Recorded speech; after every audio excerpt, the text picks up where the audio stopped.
அனைவருக்கும் வணக்கம். இன்று நாம் கோபுரத்தை உலுக்கிய காற்று என்ற நூல் பற்றி பார்ப்போம். இந்நூலை கேன் சுயூன் என்ற பிரபல நாவலாசிரியர் எழுதியுள்ளார். இதனை தமிழில் நிழல்வண்ணன் என்ற ஆசிரியர் மொழிபெயர்த்தார். இது புரட்சிகரமான காலகட்டத்தில் மாவோவும் சீன புரட்சியும் எவ்வாறு ஒன்றோடு ஒன்று பிணைந்திருந்தன என்பதை விவரிக்கின்ற நூலாகும்.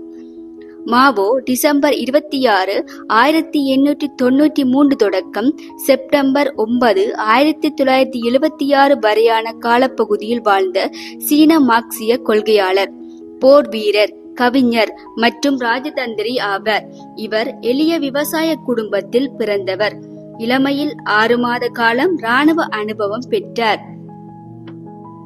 இவர் பல நூற்றாண்டு கால அந்நிய ஆக்கிரமிப்புக்கு பின் 20ஆம் நூற்றாண்டில் சீனாவில் நிகழ்ந்த கம்யூனிச புரட்சியையும் அதனைத் தொடர்ந்த உள்நாட்டு போரையும் முன்னின்று நடத்தினர். சீன உள்நாட்டு போரில் குவோமிண்டாங்கை எதிர்த்து சீன பொதுவுடைமை கட்சி வெற்றி கண்டது.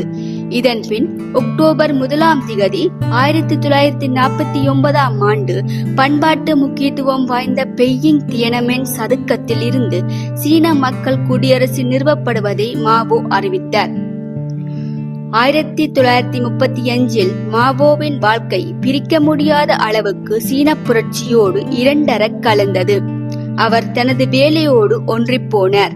அவர் சிந்திப்பதும் செயல்படுவதும் புரட்சியாகவே இருந்தது. புரட்சி அவரது எலும்பும் சதையுமாக இருந்தது. மாவோவிடம் மட்டுமல்ல, பிற புரட்சியாளர்களிடம் இவ்வாறு இருந்ததை எட்கர் ஸ்னோ ஏற்கனவே குறிப்பிட்டு எழுதியுள்ளார். இதுபோன்ற பல புரட்சியாளர்களின் நூல்கள் எமது KAS சத்தியமணி நூலகத்தில் இருக்கின்றன. அனைவரும் வந்து வாசித்து பயன்பெறுங்கள். மீண்டும் இன்னொரு புத்தக தொகுப்புடன் வருகிறேன். நன்றி.